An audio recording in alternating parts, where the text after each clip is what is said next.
Hello friends, my name is Anupriya. Welcome to the English class.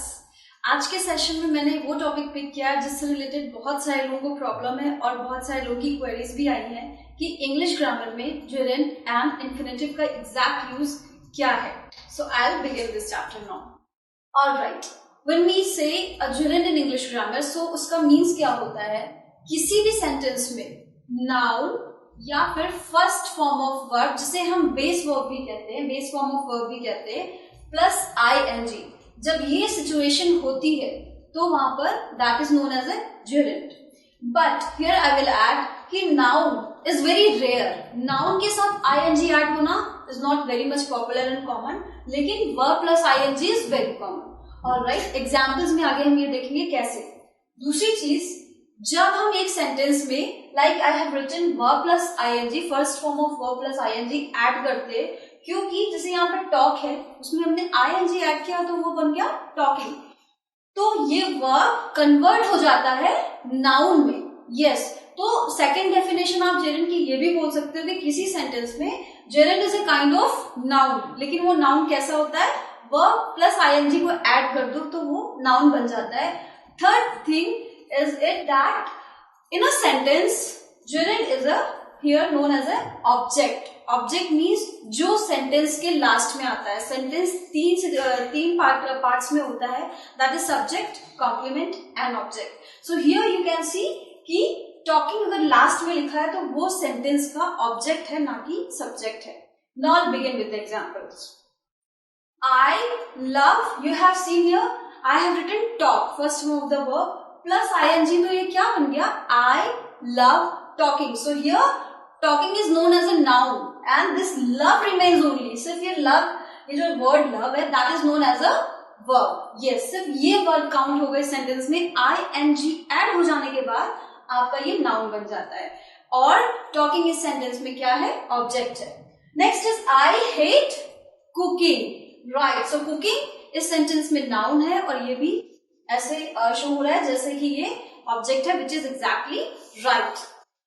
Okay, I like swimming, which is also an object in the sentence. Alright, and noun also. I prefer shopping, and here you can see I have written shop. यहाँ पे हमने क्या mention किया था? Noun plus verb first ING. So shop क्या है? Shop एक तरह का स्टोर होता है where you can go and buy the things. So we can never say कि we are doing storing, right? We can say we are shopping. So I prefer shopping. So here you can say noun plus ing has become object as well as gerund in a sentence. I enjoy fish. You can never say that fish is a kind of verb, but once I have added ing, जब हमने ing add किया, so it has become again noun in the same sentence. Now I'll again explain you कि जैसे हमने यहाँ पर gerund को as a object show किया एक सेंटेंस में, किसी सेंटेंस में जेरेंड सब्जेक्ट भी हो सकता है। कैसे हो सकता है? Suppose here I have written talking, end of the sentence. Now listen the example carefully. Talking too much is not my habit. ज्यादा बात करना मेरी आदत नहीं है। That kind of sentence we are say in the native language. So talking को head पर रखना has become subject in the sentence and construction is right. Alright, cooking food is my favourite job. ठीक है, सो cooking at the head of the sentence, इसमें subject बन गया और ये जेरेंड भी है। Alright, swimming in free time gives me a pleasure. Free time में स्विमिंग करना that is something that makes me happy. So हमने यहाँ क्या किया? जो यहाँ लास्ट में था जेरेंड, जो as a object and noun था, हेड पर रखा, तब भी ये नाउन ही है। इसके डेफिनेशन में कोई चेंज नहीं है। It is remaining same as a gerund, as a noun, but it has converted in the subject.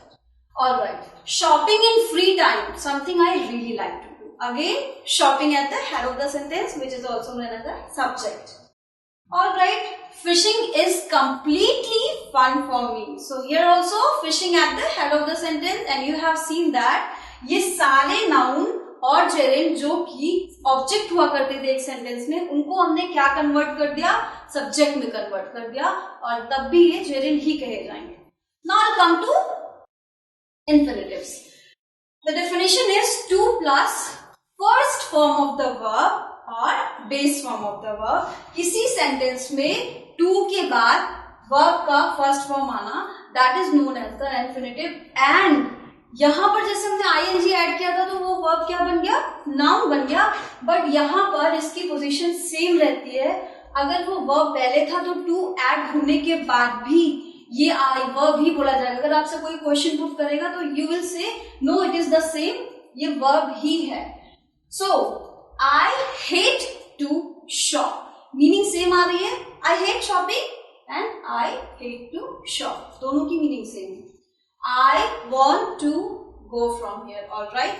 So here verb is this also, verb is this also. एक sentence में दो verb carry हो रहे हैं। I like to dance. I prefer to study. I forgot to tell. Very simple and very clear.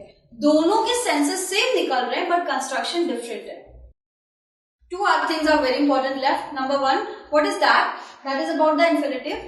जब हम past की situation या पास्ट टेंस में बात करते हैं शोइंग दिस इन्फिनिटिव, तब हम ये नहीं कहते हैं कि I wanted to went, no, after to कभी भी नेवर एवर वर्ब का सेकेंड फॉर्म नहीं आता है, you will never write that, alright. I preferred to studied is wrong, I preferred आपने यहाँ पे लिखा आई प्रेफर, तो टू के बाद फर्स्ट फॉर्म ऑफ वर्ब भी आएगा, चाहे आप वो पास्ट टेंस के बारे में ही क्यों ना बात कर रहे हो।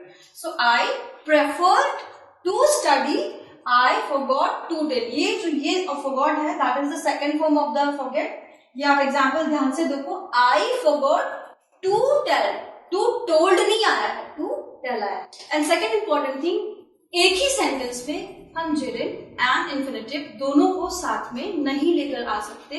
अगर हम ऐसा करते हैं तो that sentence is a completely dead sentence. We can never say I love to shopping. बहुत सारे लोगों को मैंने ऐसे बोलते हुए सुना, so this is a blunder और सुनने में भी अच्छा नहीं लगता है। So I love to shop और I love to go for shopping is completely okay, alright. Like I like या I prefer to study but I prefer to study, that is also again blunder. So हम एक ही sentence में gerund और immediately infinitive को नहीं लिखते हैं, that is also grammatically completely wrong. So I hope ये सेशन आपको completely clear होगा। Next time जब आप gerund and infinitive का किसी सेंटेंस में यूज करेंगे, so you are not going to commit any kind of mistake. So that's all for this session. Do practice this lesson. I'll tell you a very goodbye and do subscribe us. Bye.